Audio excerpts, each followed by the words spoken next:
Olá! Na aula de hoje vamos falar sobre abertura do projeto e formação da equipe.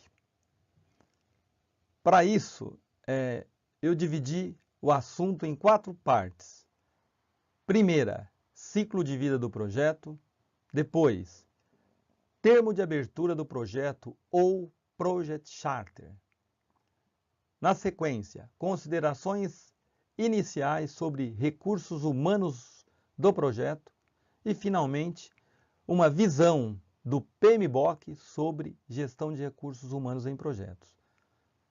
PMBOK é o Project Management Body of Knowledge, ou seja, corpo de conhecimentos da gestão de projetos, produzidos pelo PMI, Project Management Institute, a maior organização do mundo que estuda o tema. Vamos começar pelo ciclo de vida do projeto. Um projeto, ele tem 4 fases no ciclo de vida. Cada uma dessas fases tem características bem peculiares e são marcadas com uma entrega ao seu final. Na fase 1, chamada de iniciação, ela ocorre com o propósito de negociar a viabilidade do projeto, promover o entendimento dos requisitos, de orçamento, das partes interessadas e é determinada como finalmente concluída quando a organização que está empreendendo aquele projeto ou que pretende empreender chega a um acordo com a parte técnica que vai gerenciá-lo e juntos o patrocinador e o responsável técnico assinam um documento que é o termo de abertura do projeto, a carta do projeto, tem vários nomes para esse documento. O nome internacionalmente usado é Project Charter. Então, a fase de iniciação, a fase 1, termina quando o Project Charter é assinado. Obviamente, vocês devem pensar, olha, mas existem projetos que acontecem, passam pela fase de planejamento e não tem Project Charter nenhum como termo de abertura. É verdade. Né? Existem projetos que os interessados fazem muitas coisas até para convencer o patrocinador de que aquilo será viável. Tá? O que eu estou falando aqui é que, dentro da teoria de gestão de projetos, o caminho adequado é esse que eu acabei de iniciar, ou seja, fase 1, iniciação, que tem como resultado o termo de abertura. Quando o termo de abertura está assinado e um gerente técnico é designado para ser o responsável pelo projeto, ele então se preocupa com a fase 2, que é planejar o projeto. Então, estamos iniciando a fase de planejamento, ok? O que é planejamento? Planejamento é um exercício intelectual onde uma ou mais pessoas discutem, pesquisam, fazem simulações com vistas a organizar conceitos, organizar materiais, organizar ideias, etapas, para se atingir um determinado objetivo. No caso de projeto, serão organizadas nessa etapa, né, na fase 2, recursos, materiais e conhecimentos acerca das 10 áreas da gestão de projetos que são necessárias para executá-lo. Né? Nós trataremos dessas 10 áreas mais adiante. Mas o importante aqui é que, ao final da fase de planejamento, há uma entrega. E essa entrega é um documento que registra tudo aquilo que foi decidido pelos planejadores. Né? Esse documento, então, tem um nome de plano. Percebem que há uma diferença entre planejamento e plano? Enquanto planejamento é um exercício intelectual, o plano é o resultado do planejamento, é um registro, que normalmente é um documento, mas pode ser um registro eletrônico, pode ser um registro em qualquer tipo de material. O importante é que ali estão as atividades de forma organizada, tudo aquilo que terá que ser feito para que o projeto efetivamente se materialize e ao final seja entregue. Muito bem, de posse do plano de projeto, a gente parte para a terceira fase do ciclo de vida. Essa fase ela pode ser executada pela equipe que planejou ou por uma outra equipe executora. Então, o plano ele tem que cumprir os 3 objetivos principais para os quais ele se propõe, né? O primeiro objetivo dele é comunicar aquilo que deve ser executado de forma precisa, né? Então, independente de quem fez, se foi a equipe executora ou não, ou se a equipe executora fará parte ou fez parte do planejamento, ela terá condição de entender aquilo que tem que ser feito, né? Dado que o plano cumpriu o seu primeiro objetivo, que é o de comunicar às partes interessadas o que deverá ser realizado. Muito bem. E aí começa a terceira fase, que é a fase de execução e controle, né? Nessa fase, as atividades do projeto devem ser realizadas. Percebam que né, eu vou destacar aqui, há um aumento considerável do nível de esforço de recursos. Durante essa fase, o plano tem que cumprir o seu segundo objetivo, que é controlar. Controlar para verificar se aquilo que foi planejado está no plano, de fato tem que ser feito. Ele serve também para um terceiro objetivo, um terceiro propósito, que é bem sutil, que é o seguinte: o plano ele é um guia que tem como objetivo fazer uma integração para que todos que fazem parte do processo de execução tenham uma visão compartilhada, uma visão semelhante e remem na mesma direção para que os objetivos sejam atingidos, né? Muito bem, e se tudo caminhar dessa forma, o projeto então consegue atingir a sua final da terceira fase e entregar o produto ou serviço a que ele se propõe. Chegando nessa fase, terminou o projeto? Não, nós vamos para a quarta fase, né? A quarta fase, ela trata da finalização das pendências, né, fiscais, legais, financeiras ou qualquer uma derivada delas, né? Como exemplo, uma pessoa faz um projeto para construir uma casa e no dia que ele recebe as chaves, ele entra na casa, o produto foi entregue, mas terminou o projeto? Se ele tiver um financiamento, se ele tiver questões de INSS pendentes na prefeitura, ou coisa desse tipo, o projeto não terminou na sua totalidade.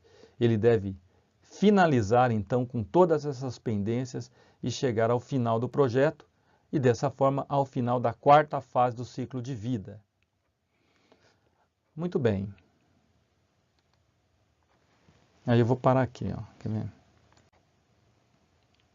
Bom, conforme já falamos anteriormente, oficialmente um projeto se inicia com a elaboração de um documento que pode ter vários nomes, mas que formalmente, perante a literatura internacional, é conhecido como Project Charter, tá? Esse termo, Project Charter, é o termo adotado pelo Project Management Institute, o PMI, que publica de tempos em tempos, de forma atualizada, o Guia de Boas Práticas desta instituição, chamado de PMBOK. Ok, o que deve se levar em consideração no momento da elaboração desse termo de abertura, do Project Charter? Destaquei aqui alguns elementos. Vamos lá? Muito bem. Fatores ambientais de mercado, né? Aquilo que está acontecendo no entorno da organização, no entorno do projeto, tem que ser levado em consideração, né? Porque o Project Charter irá contemplar parâmetros importantes, como custos, prazos, né? Escopo. Então, o que cerca o projeto, obviamente, tem que ser verificado. O que deve ser entregue de fato pelo projeto? A especificação do trabalho que o projeto vai realizar. Quem é o indicado para ser o gerente do projeto, né? Isso é importante. Ativos e políticas organizacionais. O que a organização onde o projeto está sendo feito tem de recursos que possam contribuir com o projeto? E as políticas dessa organização? Elas vão colaborar? Existe ou existirão acordos ou contratos para aquisições externas à organização de elementos, produtos ou serviços que deverão fazer parte do projeto? Existem casos parecidos de outros projetos que têm conhecimentos registrados e que podem colaborar nesse momento? Quais informações sobre custos, cronograma, riscos e outros elementos, né, que eu tenho e que eu posso usar para a elaboração do termo de abertura?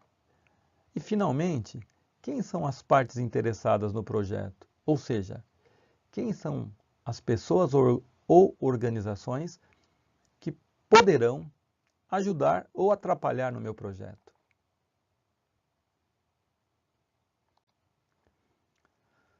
Muito bem.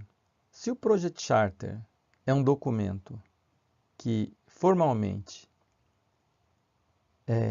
define a existência de um projeto e, por consequência, tem que ser assinado pelo patrocinador do projeto e por um responsável técnico, nós podemos imaginar que ele deve conter informações importantes para garantir a confiança dessas pessoas que o assinam. Vamos falar de algumas dessas informações. Primeiro, quem são as organizações que estão envolvidas? Quais as necessidades ou requisitos do cliente para quem eu vou entregar o projeto? O que de fato deverá ser feito? Por que deverá ser feito? Justificativa do projeto. Bom, uma breve descrição do escopo. O que se pretende entregar, onde se pretende entregar, datas, metas, estimativa inicial de orçamento. Aqui eu estou falando de escopo do projeto, tá? A definição do gerente de projeto. Qual o perfil desse gerente? Se eu não puder indicá-lo agora, né? Qual as características de perfil, de conhecimento teórico, de experiência que o gerente que a pessoa para conduzir esse empreendimento deverá ter? Quem são as principais partes interessadas, né? E o mais importante, as assinaturas do gerente, nesse momento, um responsável técnico, e do patrocinador. Existem outras informações que podem ser necessárias a depender das características específicas do projeto, né? Aqui estão listadas algumas delas, né? Identificação preliminar de riscos, fontes de informação que são importantes para a condução daquele projeto, métodos de trabalho que o projeto pretende aplicar, né? Se o projeto é longo, quais são as entregas parciais, de onde virão os recursos que serão usados no projeto e alguma informação específica para o caso daquele projeto. Muito bem, chegamos à parte das equipes que podem estar envolvidas no projeto. Olha, nós já vimos lá no ciclo de vida, não é? Que ao longo desse período de vida do projeto, há variação no consumo de recursos, normalmente. Há variação também na intensidade de trabalho. Vamos recapitular um pouco. Na primeira fase do ciclo de vida, onde está pensando na viabilidade do projeto, discutindo se vale a pena ou não vale a pena fazer, e que vai entregar o termo de abertura, o Project Charter, né? Normalmente tem poucas pessoas envolvidas. Muito bem, só que a partir do momento que esse Project Charter é assinado, o responsável técnico começa a pensar em planejamento, né? Ou seja, organizar uma série de atividades que depois vão dar conta de colocar o projeto de pé, né? Nessa fase, quanto mais conhecimento técnico, quanto mais experiência ele tiver, melhor para o resultado final, ou seja, mais estruturado, mais preciso será o plano, que é o resultado do planejamento. Então, podemos considerar que normalmente no planejamento mais pessoas estarão envolvidas. E também, normalmente, né, na terceira fase de um projeto típico, vocês lembram da curva do ciclo de vida? É a fase onde ocorre um maior gasto de recursos, uma maior intensidade do projeto, né? E também é uma fase que normalmente é a mais longa. Então, fica fácil nós concluirmos que nessa terceira fase, o número maior de pessoas, um número maior de pessoas estará envolvidas com a mesma. Considerações iniciais sobre gerenciamento de recursos humanos em projetos. Vamos a algumas delas. A equipe do projeto são pessoas com papéis e responsabilidades designadas para concluir o projeto. Então, formar uma equipe de projeto, você vai trazer para dentro da equipe pessoas que têm algum link com o projeto. Ele vai fazer alguma coisa, certo? O tipo de pessoas da equipe do projeto pode mudar com frequência ao longo do projeto. Um exemplo, você vai fazer um projeto de uma casa. No momento do planejamento, quem está participando é o arquiteto, é o engenheiro civil, é o cara que vai estar projetando lá a tubulação de gás e tudo mais. Na hora que vai construir, aparecem outras pessoas que não participaram do planejamento, o mestre de obra, o pedreiro, o marceneiro e assim por diante, né? Então, ao longo do ciclo de vida, o projeto tem diversos tipos de pessoas envolvidas, né? Pessoas com habilidades técnicas e comportamentais diferentes.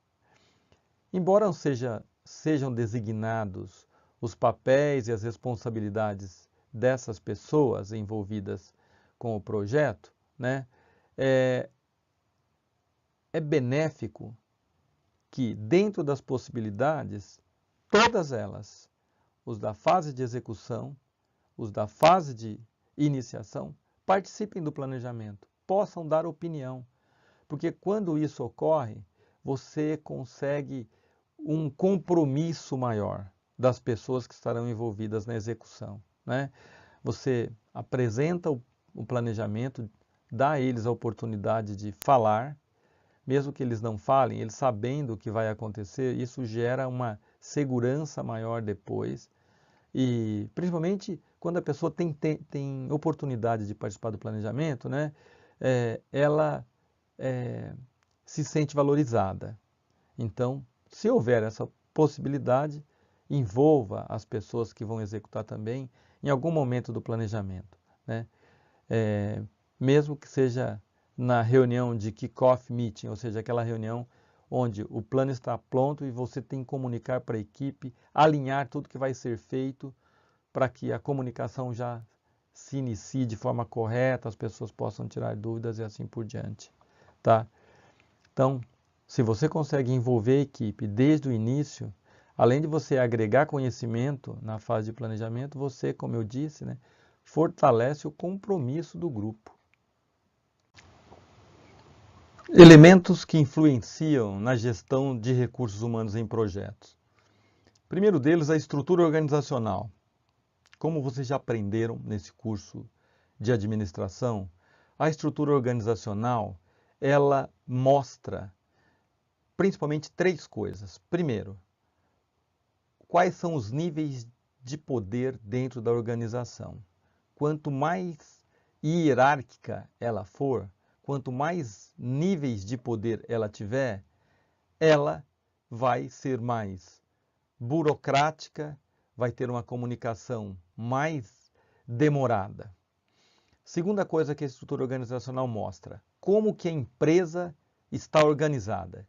Quando você olha para uma estrutura organizacional e você enxerga lá, por exemplo, departamento de pesquisa e desenvolvimento, você sabe que se tratar-se de uma empresa que investe em pesquisa, que tem pesquisadores e que pensa em criar produtos ou serviços inovadores e que isso seja um diferencial de competitividade. Uma outra coisa que a estrutura organizacional nos mostra é como a comunicação formal deve fluir ao longo da organização, né? Se eu tenho uma organização com 6, 7 níveis organizacionais, obviamente a pessoa que está lá embaixo, no último nível, ela vai receber a cartinha de final de ano ou um comunicado da compra de alguma coisa por último. Porque o presidente decide, os diretores, na sequência, ficam sabendo, os gerentes, os subgerentes, os analistas e assim por diante. Ok?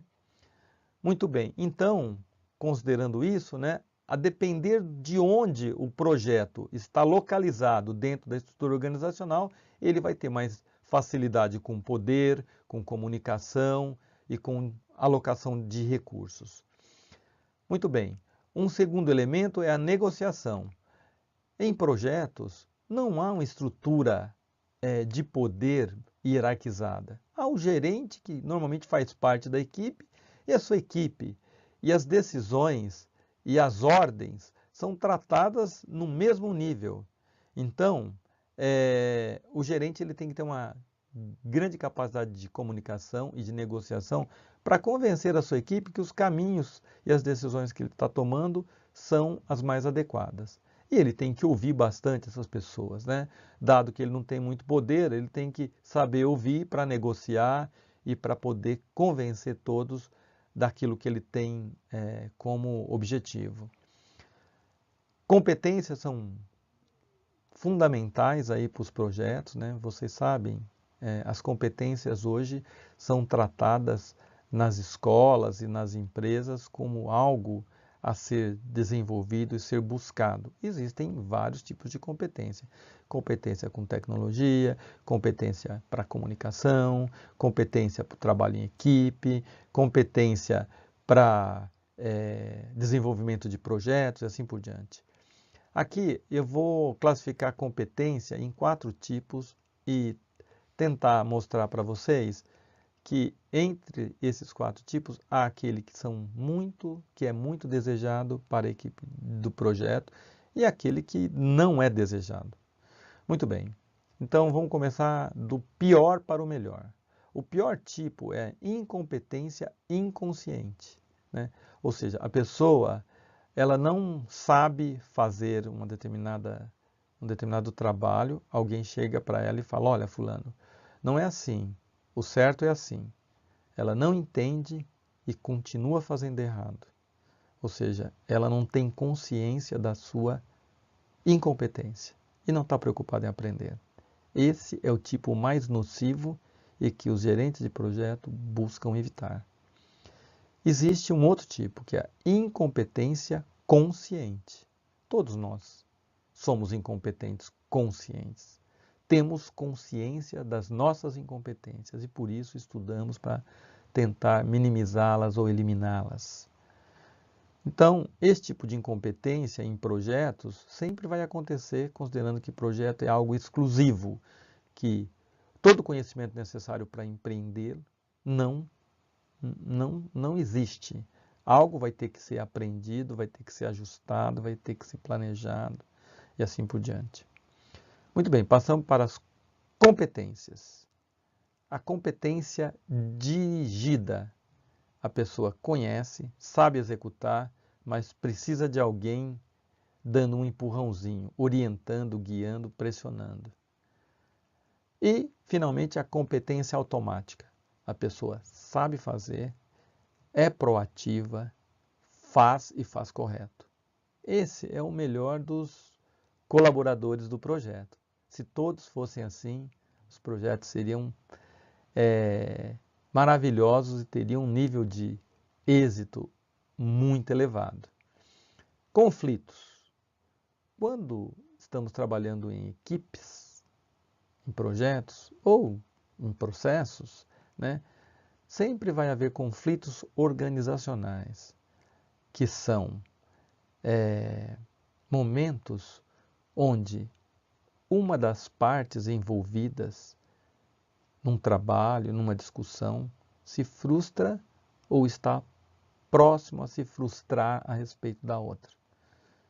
Então, quando isso ocorre, se estabelece um conflito e é necessário resolvê-lo, e os caminhos mais adequados é por meio da negociação, né, da conversa, da mediação e assim por diante.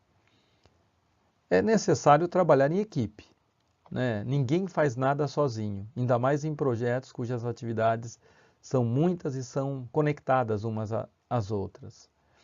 É necessário, para fazer uma boa gestão de RH em projetos, a questão da delegação eficaz de poder, né? Delegar responsabilidade, o empowerment, né? Veremos mais adiante que em projetos a gente usa uma matriz de responsabilidade que define claramente quem são os responsáveis pelas atividades que envolvem no projeto e como que as outras pessoas que não são responsáveis pelo projeto se relacionam com as atividades.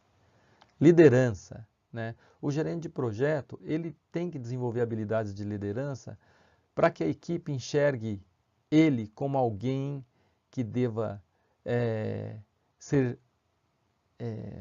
seguido do ponto de vista de orientação técnica, alguém que é possível tirar algum tipo de aprendizado, de algum tipo de crescimento. Quando isso ocorre, esse gerente consegue agregar mais força de trabalho em prol dos resultados do projeto. Motivação. Motivação é a chave do sucesso em qualquer área do trabalho humano, principalmente, ou entre outros, né, na área de gestão de projetos. Uma pessoa que está motivada, com muita vontade a executar determinada tarefa, independente das dificuldades, ela vai se esforçar ao máximo para conseguir atingir seus objetivos. Treinamento, né? Projeto que por definição é algo exclusivo e por consequência não detém todo o conhecimento que precisa para sua execução, obviamente irá requerer treinamento e estudo por parte de seus membros. Muito bem. Equipe do projeto. Quem define? Olha, o gerente do projeto, que foi previamente escolhido pelo patrocinador do projeto. Como que ele define? A melhor forma, né, é baseado nas exigências técnicas e na disponibilidade de recursos humanos e financeiros. Explicando um pouco melhor, se o projeto é para executar a elaboração de um curso de MBA em finanças, eu vou trazer gente para essa equipe que entenda de finanças, que entenda de educação e que tenha experiência com gestão acadêmica, por exemplo, gestão de escola, né? Eu não vou trazer gente que tem experiência com eventos, que tem experiência com construção civil, com plantio de florestas e assim por diante. É fácil de entender isso, né? Olha, depende também da disponibilidade de recursos humanos. Você acha mesmo que lá na empresa, a hora que você tiver que criar uma equipe de projetos, as melhores pessoas estarão sentadas nas suas mesas esperando ser chamadas por você? Olha, isso é muito difícil de acontecer. Então, você vai ter que olhar direitinho quem está disponível e fazer uma boa escolha. Obviamente, recursos financeiros sempre é alentador. Você com recursos financeiros em mãos, você pode contratar as melhores pessoas. Só que isso também é um sonho, né? Geralmente trabalhamos com restrição de recursos financeiros. E o administrador, ele está lá na organização para tentar usar os recursos financeiros da melhor forma possível. E você, gerente de projetos, vai seguir no mesmo caminho. Quando que se define a equipe? Antes de iniciar o projeto. para que todo o conhecimento dessas pessoas que vão fazer parte da equipe possa ser aplicados no projeto desde o seu início. Muito bem, componentes de uma equipe de projeto podem ser pessoas da própria organização que está executando o projeto, de fora da organização, ou seja, totalmente terceirizado o projeto, ou uma equipe mista, gente de dentro e gente de fora. Então, há 3 formas de você compor uma equipe de projeto, considerando a origem. Vamos apresentar agora qual é a visão do gerenciamento de recursos humanos para projetos segundo o PMBOK. Lembram? Project Management Body of Knowledge, produzido pelo PMI. O PMBOK diz o seguinte, que para você gerenciar bem os recursos humanos de um projeto, você deve desenvolver 4 processos. Desenvolver o plano de recursos humanos, mobilizar a equipe do projeto, desenvolver essa equipe e gerenciar essa equipe. O primeiro processo consiste em identificar e documentar funções, responsabilidades, habilidades necessárias, e relações hierárquicas do projeto, além de criar um plano de gerenciamento pessoal. Olha, o PMBOK também, para cada um dos seus processos, ele trabalha com entradas, ferramentas e saídas. Entradas são os insumos que devem ser inicialmente colocados sobre a mesa para que, com base em ferramentas e técnicas, conhecimento das pessoas que estão ali, você possa produzir aquilo que se propõe. No caso de desenvolver um plano de recursos humanos, desenvolver um plano é um processo de planejamento, concorda? Então, todo planejamento tem como saída um plano.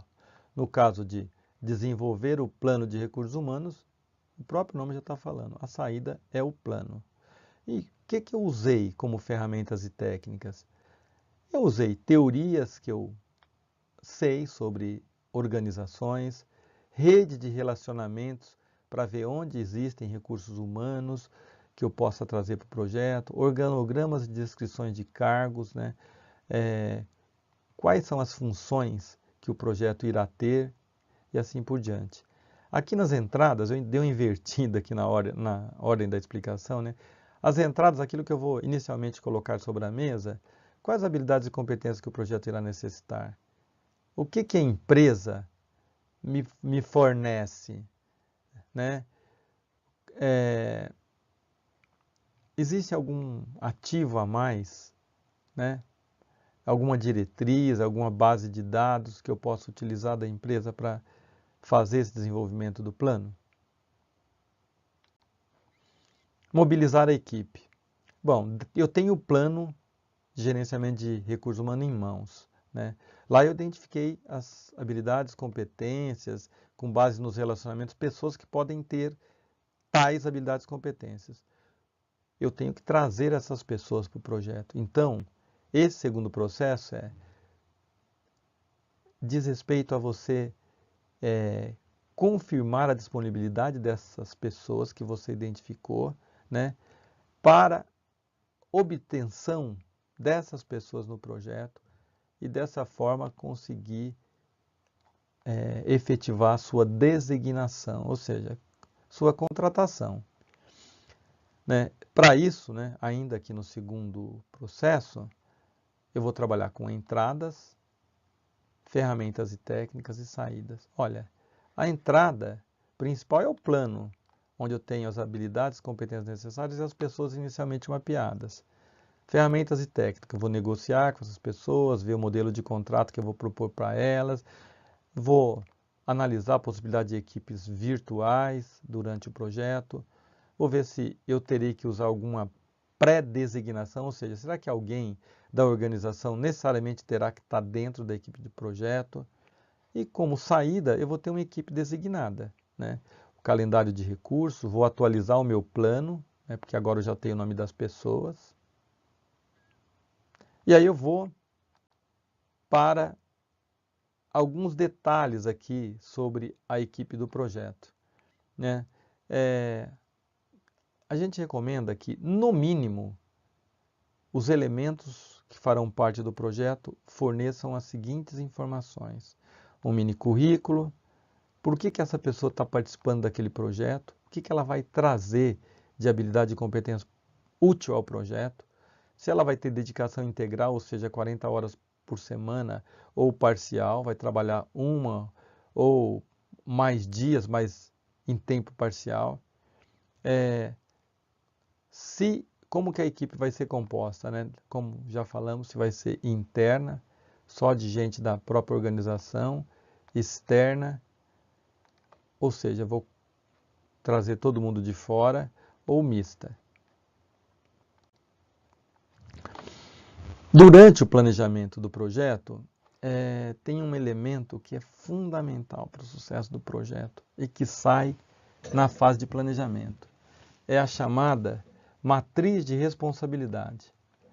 Bom, é uma matriz, vocês podem observar aqui, por quê? Porque ela possui linhas, né, linhas e colunas, certo? O que mais que chama atenção aqui?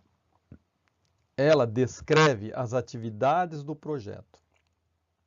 Todas as atividades que deverão ser executadas para que o projeto seja finalizado com sucesso. Ela descreve a equipe do projeto, certo? O gerente do projeto, a Ana, a Bia, o Carlos, o Diego, a Helena e o Thiago. Essa é a equipe do projeto. Então, as atividades, a equipe, numa organização de linhas e colunas, uma matriz. O que mais chama atenção aqui? Olha, tem algumas células que estão pintadas de verde, certo? Repare que todas as células pintadas de verde têm um R. Significa o seguinte, que para cada atividade do projeto, eu tenho um único responsável. Nesse caso aqui, ó, da atividade A Bia é a responsável.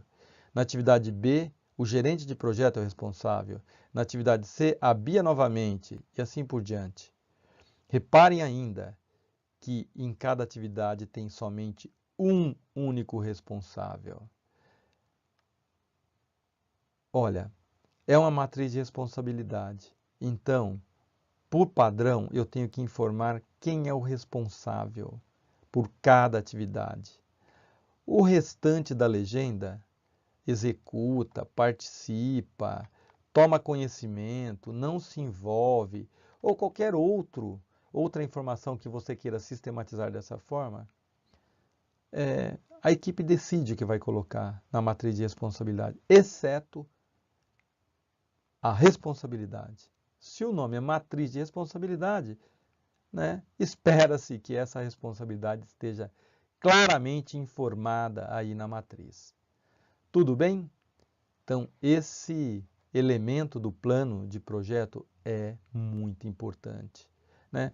Alguém pode perguntar, professor, por que é que não existe dois responsáveis para a mesma atividade? Não pode?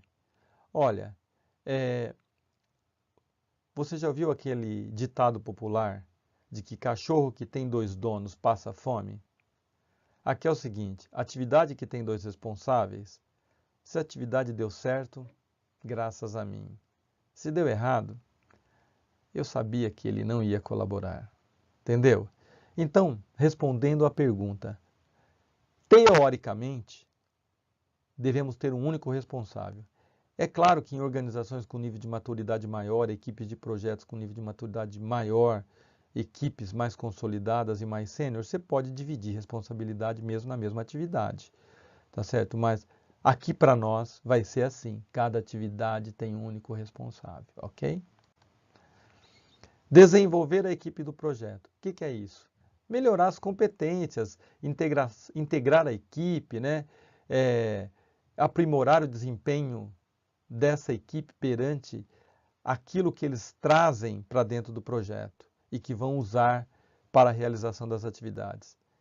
Então, como o projeto é exclusivo e, por consequência, não possui todo o conhecimento acumulado ali, eu precisarei desenvolver conhecimento na minha equipe. Passando rapidamente, o que eu preciso de entrada, de ferramentas e de saídas, né? Está descrito aqui, eu preciso das pessoas, do plano de projeto para ver que tipo de habilidade eu vou precisar desenvolver, calendário de recursos. Aí eu preciso treinar as pessoas, né? Posso fazer atividades de construção de grupo, pode fazer, estabelecer regras básicas de comportamento, posso estimular a equipe por meio de recompensa em função de resultado de performance e assim por diante. Quando eu desenvolvo a equipe, eu tenho que avaliar lá na saída para ver se eles desenvolveram de fato alguma coisa, avaliar o desempenho, né? E atualizar os fatores ambientais da empresa, né? Como que esses fatores colaboram agora, dado que a equipe tem novos conhecimentos desenvolvidos. E, finalmente, gerenciar a equipe do projeto. Bom, gerenciar é acompanhar a equipe no que diz respeito à execução das atividades e verificar como que cada um dos membros da equipe está performando frente àquilo que lhe foi proposto, né? Como que ele está se saindo. Está executando de forma excelente, boa, média, regular, que tipo de treinamento ele precisa e assim por diante. E aí, então, aqui tem de novo entradas, ferramentas e saídas para o gerenciamento da equipe do projeto, né? Eu já falei sobre elas. Muito bem, chegamos ao fim dessa aula. Agradeço você que teve a paciência de ficar aqui me ouvindo nesse vídeo.